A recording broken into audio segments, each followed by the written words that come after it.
Саламатсыздарбы? Word боюнча сабагыбызды улантабыз. Бүгүн Word'дун барагынан окуйбуз. Өйдүңкү жаңадына төмөнкү колон титул жана ошондой эле титульный лист менен иштейбиз. Word'ду ачтык. Параметрлерин тууралууну мурдагы сабактардан билесиздер. Эми масштаб деген эмне? Масштаб деген бул төмөн жакта турат, мына жерде. Минусту бассаңыздар масштабы кичирейет. Мынеке. Плюсту басканда масштабы чоңойот. Негизинде 100 масштаб 100% болгондо мына ушундай биз иштеп аткан бизге нормалдуу баракты көрсөтүп берет. Эгер кааласаңыздар бир аз кичирейтип алсаңыздар болот. Кааласаңыздар бир аз чоңойтуп алсаңыздар болот. Бул жерден биз биринчи баракка номер коюп алайлы. Ал үчүн ставка. Ставка бул жерден номер страницы дегенди тандайбыз.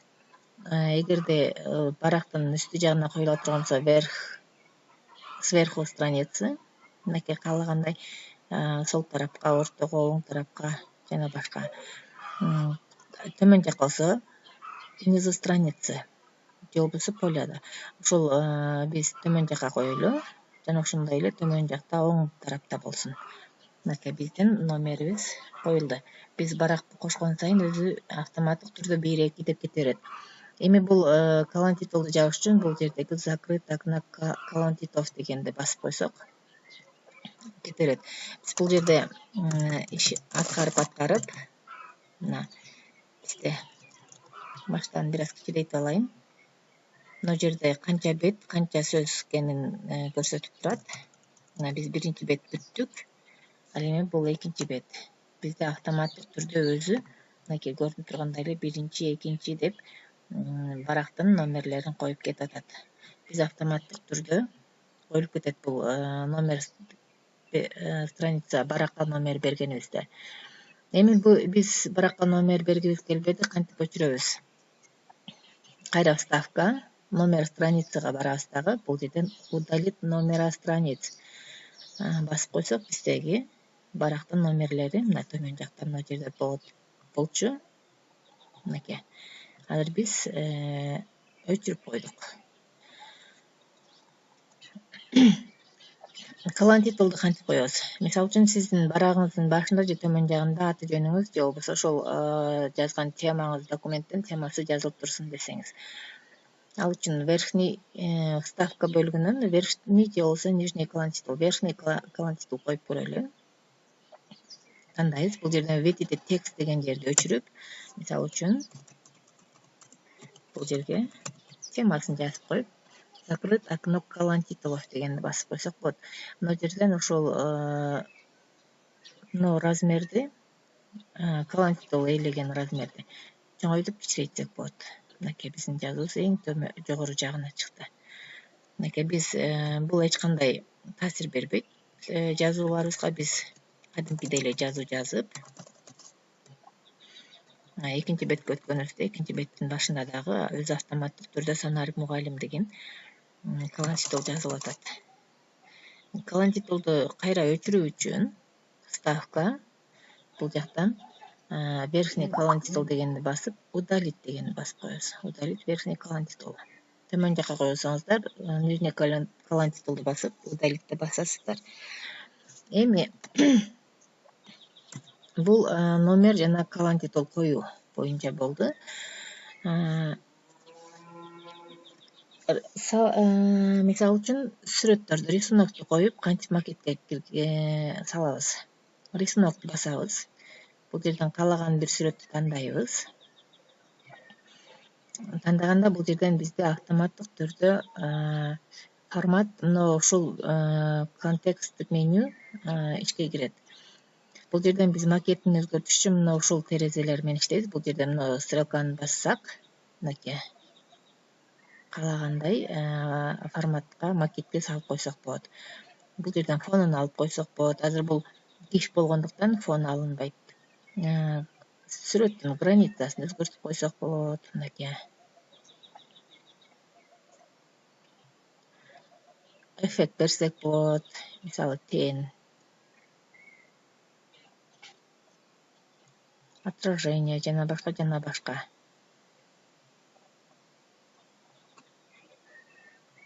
Мынакей ушул сыяктуу кылып бул жерде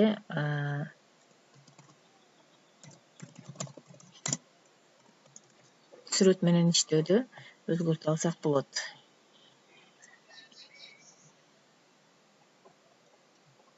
Мынакей биздин сүрөтүбүз. Бул рисунок коюу. Биздин кийинки кадамыбыз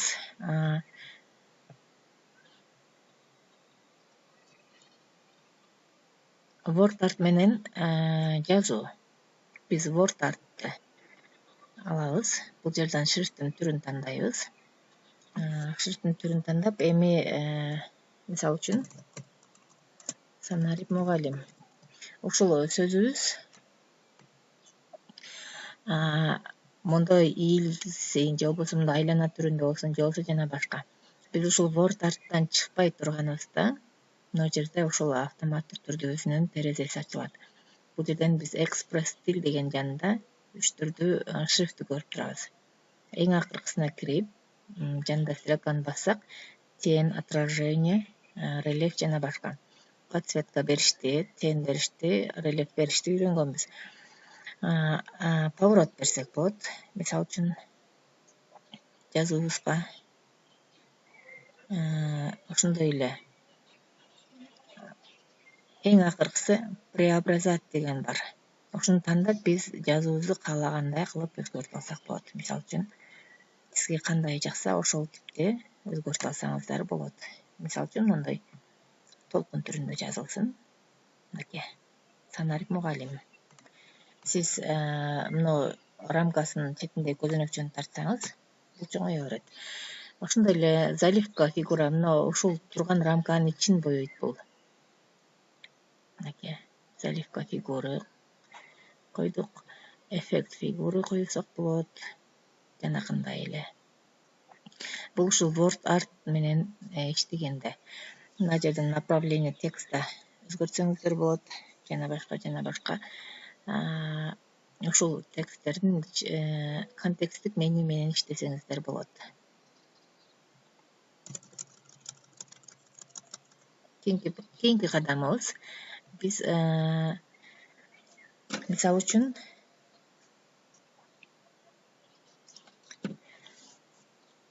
бул жерден ката жаза алдык. Же болбосо внезапно жазганыбызды өчүрүп алдык. Кантип табабыз? Биз кайра жазып отурбай эле бул үйдүдөгү стрелка менен назар кылсак, биздин жазган маалыматтарыбыз кайра чыгат.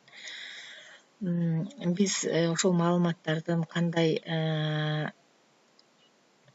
түрдө көрүнүшүн көрүш үчүн бул жакта эң өйдөдөгү менюлардын үстүндө кичинекей стрелка бар. Панель быстрого доступа деген, ошол жерден просмотр и печать дегенди бассак, биздин жасаган барактарыбыз кандай көрүнөт, ошол боюнча чыгат. Дагы бир айта кетүүчү жагдай Word'да иштегенде. Word менен горячие клавиши дейт. Биз бул жактагы командаларсыз эле эки клавиатураны бирдей басуу аркылуу ошол командаларды аткарсак болот. Мисалы үчүн, мен экранный клавиатураны чыгарып алайын, экрандан клавиатура.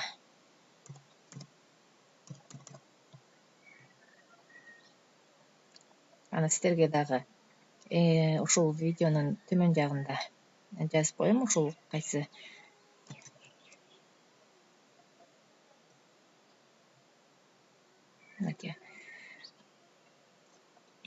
мисалы үчүн биринчи Ctrl+N. Ctrl CTRL деген.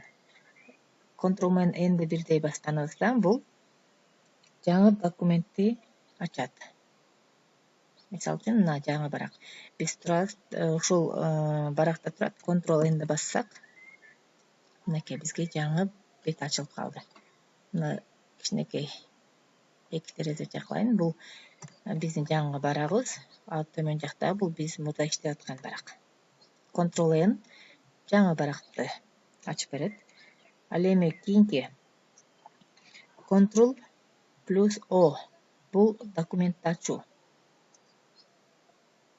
Кийинкиси Ctrl+ V W Ctrl плюс V бұл документті жабу. Ctrl плюс V-ні бассақ, документіміз мына жабылды. Ctrl плюс O документті açады. Мінекей біздің бар документтеріміздің барын ашып берді. Ошо Word'да жазылған документтерімізді ашып береді. Кейинки қадам Ctrl плюс C. Ctrl S. Екеуін бірдей басқанымызда документімізді сақтайды. Мінекей қайсыл жерге сақтап берейін дейді. Біз файлға барып сақтап жатсақ, ошол жерде автоматтык түрдө ачып берет бизге. Сохранить как, андан кийин документти сактап кете беребиз. Кийинки кадам Alt плюс F4. Alt F4 бул артка кайтуу. Мына Alt F4 мына жакта клавиатуралар, азыр бизде көрүнбөй калыптыр, бул жакта чыгып кеткен. Alt F4-тü бирдей басканда бул артка кайтуу. Назад. Кийинкиси Escape бул чыгуу. Escape артка кайтуу болду. Кийинки кадам, кийинки комбинациялар Ctrl плюс Z. Бул артка кайтуу. Ctrl менен Z'ти басканда артка кайтат.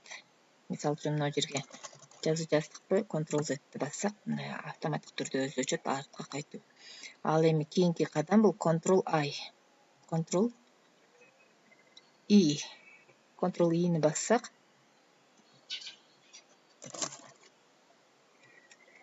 алдыга кетүү. Мынакей. Бул ошол кыска комбинациялар боюнча маалымат. Мен ушул комбинациялардын аталышын бул жерге жазып коеюн азыр. Силерге мүмкүн болсо дептерге жазып алыңыздар. Ctrl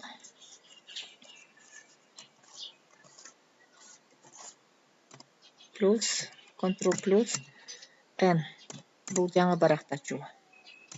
Кийинкиси копировка кылып түшүү үчүн, мисалы үчүн Ctrl деп кайра жазбайлы. Мыштын сол жагын басып, жалпы белгилеп алгандан кийин, Ctrl плюс C-ни бассаңыздар копировка болот. Андан кийин төмөн жака ушуну кайра коюу үчүн Ctrl плюс V. Ctrl плюс V. Койсоңуздар, бул сиз көрсөткөн жерге копировка кылып берет. Мынакей биз азыр Ctrl N жаңы баракты ачуу, Ctrl O документти ачуу, Ctrl W V документти жабуу, Ctrl S документти сактоо, Ctrl F4 F4 бул өчүрүү. Ал эми кийинки кадам Escape. Escape бул чыгуу. Ал эми Ctrl Z артка кайтуу, Ctrl I алдыга баруу. Бул ушул кыска комбинациялар. Ошондой эле Ctrl V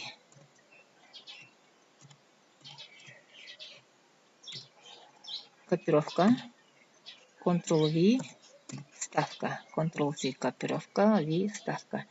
Мен бул жерге түшүндүрмөсүнө жазып коеюн.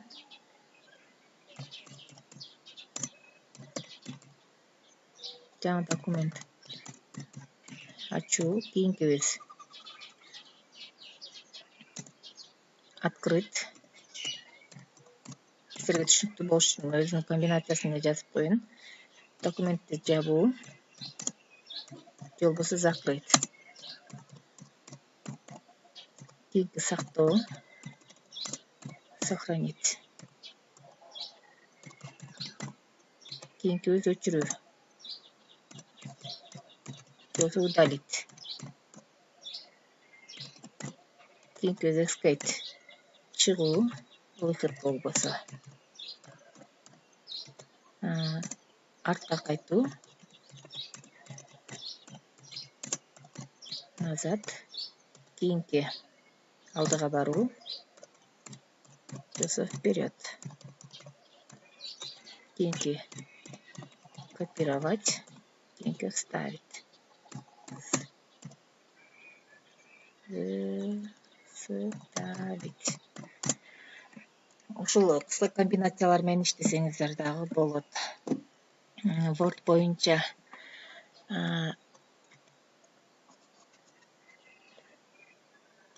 айтылчу дагы кайсы калды? Дизайн бөлүгү менен иштедик. Бул жерден макет бөлүгү менен иштедик. Ссылка рассылка иштедик.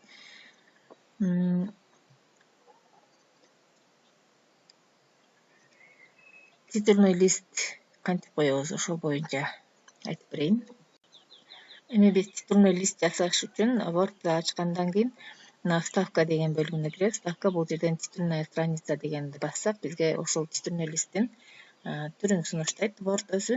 Бизге каалаган жакканын алып оформить этсек болот, редактировать этип. Мисалы үчүн мына титульный листти тандадык. Мынакей датасын койсоңуздар болот. 2020-жыл. Меники англис экен. Название документа жылдык отчет. Подзаголовок ошол мектебиңиздердин атын жазып койсоңуздар боло берет. Мынакей бул жерде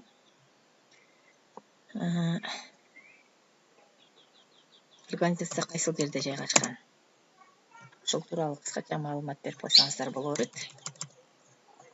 Мынакей титульный листибиз автоматтык түрдө биринчи баракка жылып калды. Мынакей страница 4-тө биринчи баракка жылды. Бул титульный листибиз.